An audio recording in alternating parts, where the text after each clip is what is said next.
अब हमें समझना है नेगेटिव एक्सपोनेंट्स।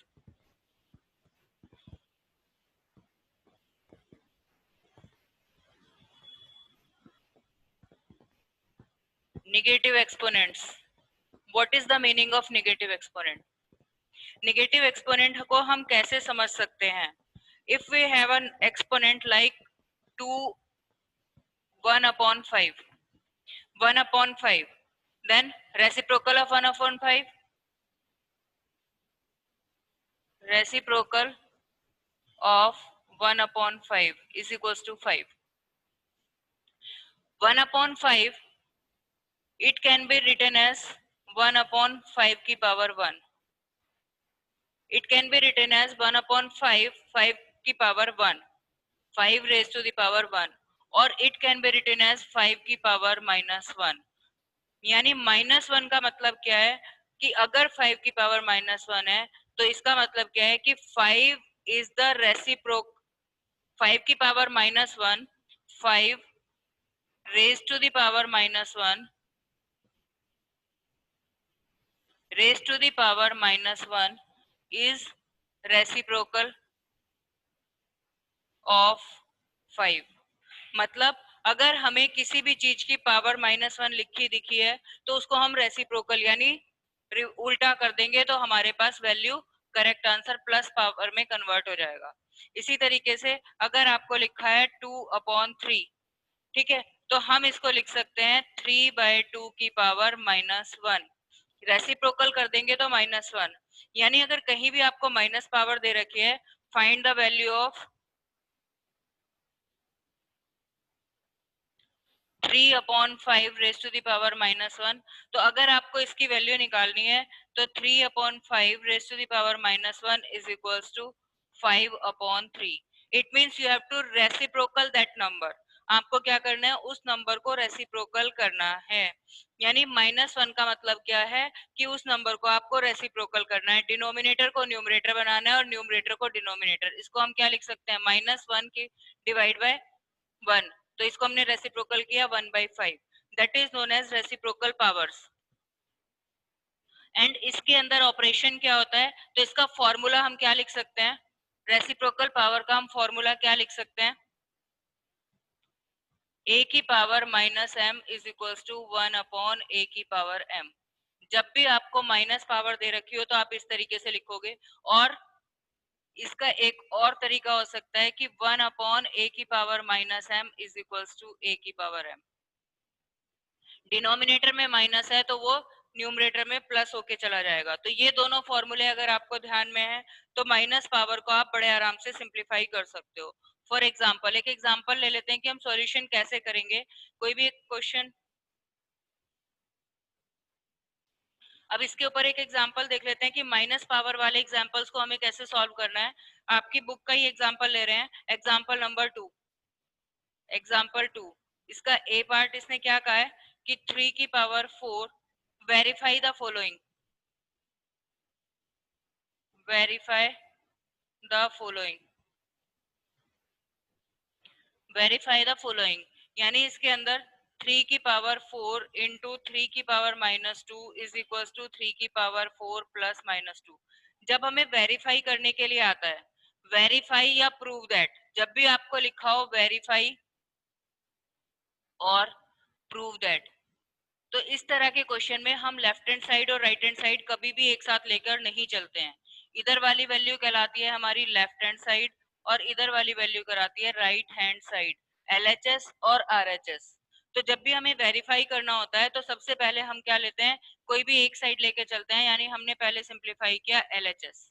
अगर हम एलएचएस को सिंप्लीफाई करते हैं तो वैल्यू क्या आ गई, 3 की पावर 4 इंटू 3 की पावर -2। और हमने एक फॉर्मूला पढ़ा है a की पावर m इंटू a की पावर n, a की पावर m प्लस n।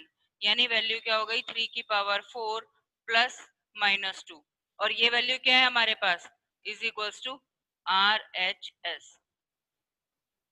समझ में आ गया? हमने क्या किया, लेफ्ट हैंड साइड लेके चले और वो RHS के इक्वल आ गया, तो हम नीचे क्या लिखेंगे, हैंस वेरीफाइड।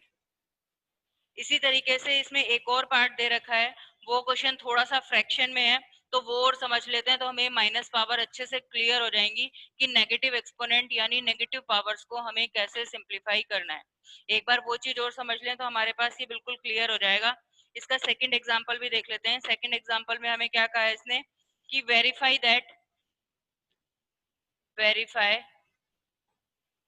-2/5 की पावर -4 इंटू -2/5 की power -2 is equals to -2/5 -4 plus -2।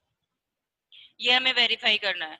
अब आपके पास क्या है, ये एलएचएस में आपके पास क्या है, -2/5 की पावर -4 इंटू -2/5 की पावर -2 एज a की पावर m इंटू a की पावर n, a की power m plus n, a की पावर m प्लस n। यानी कि इसको अगर हम सिंप्लीफाई करते हैं, a यहाँ पर भी -2/5 है, यहाँ पर भी -2/5 है, यानी ये वैल्यू हमारी a की है, तो हम इसको क्या लिखते हैं, -2/5 होल पावर, m की जगह है -4 प्लस n की जगह है -2 which is RHS, hence verified.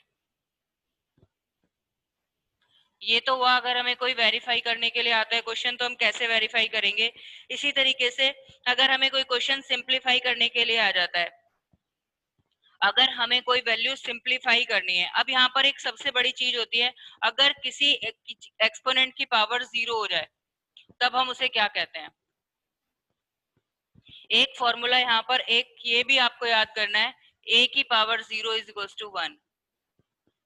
किसी भी नंबर की पावर 0, -1 की पावर 0 तो भी +1, +1 की पावर 0 तो भी 1, अगर -3 की पावर 0 तो भी 1, +3 की पावर 0 तो भी 1। यानी किसी भी नंबर की पावर 1000 की पावर भी अगर 0 हो जाए तो इसकी वैल्यू भी 1 होगी। किसी भी नंबर या किसी भी वेरिएबल की पावर अगर हम 0 कर देते हैं, किसी की भी पावर अगर हम 0 करेंगे तो उसका आंसर हमेशा 1 होता है। ठीक है, तो ये एज ए फॉर्मूला हमें ये याद करना होता है कि किसी भी नंबर की पावर या किसी भी वेरिएबल की पावर अगर 0 होगी, it means the answer is 1। तो अगर हमें कोई क्वेश्चन सॉल्व करने के लिए आ जाता है तो हम उसमें डायरेक्ट उसको सिंप्लीफाई कर सकते हैं कि पावर अगर 0 है तो हम किस तरीके से उसे सॉल्व करेंगे। इसके बाद हमारा आता है साइंटिफिक नोटेशन। यहाँ तक समझने के बाद अब हमारा आता है साइंटिफिक नोटेशन। अब हमारे पास क्या है,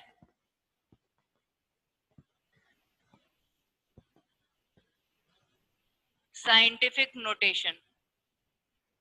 साइंटिफिक नोटेशन का मतलब क्या होता है, अगर कोई नंबर 1 लिखा है तो ये 1 हमारा सिंपल एज मतलब नॉर्मल लैंग्वेज में हम इसको 1 कहते हैं।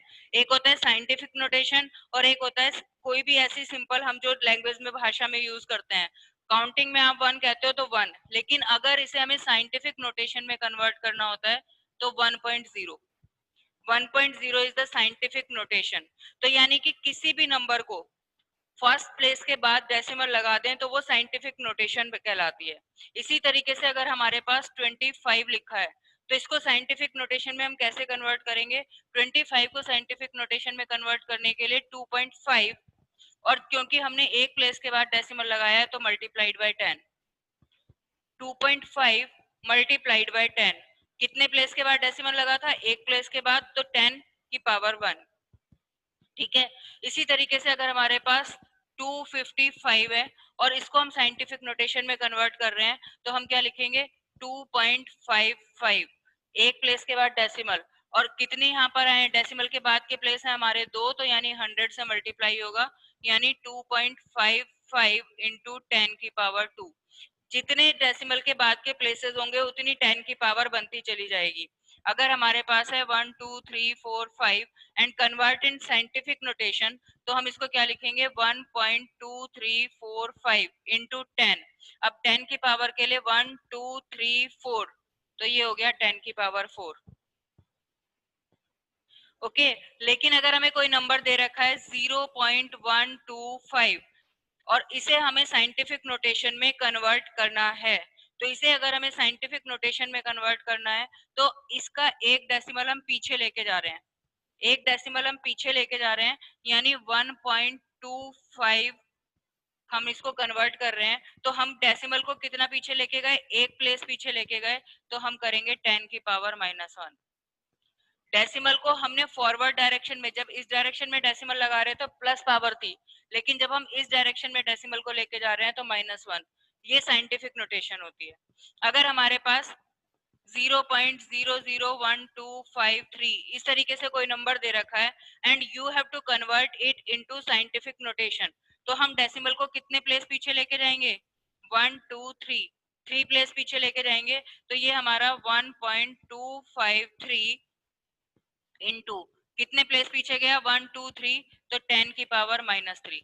जब हम डेसिमल को इस डायरेक्शन में मूव करते हैं तो पावर माइनस में आएगी, जब हम डेसिमल को इस पावर में लेके आते हैं तो डेसिमल पावर प्लस में आएगी। ये हमारा होता है scientific notation, convert into scientific notation.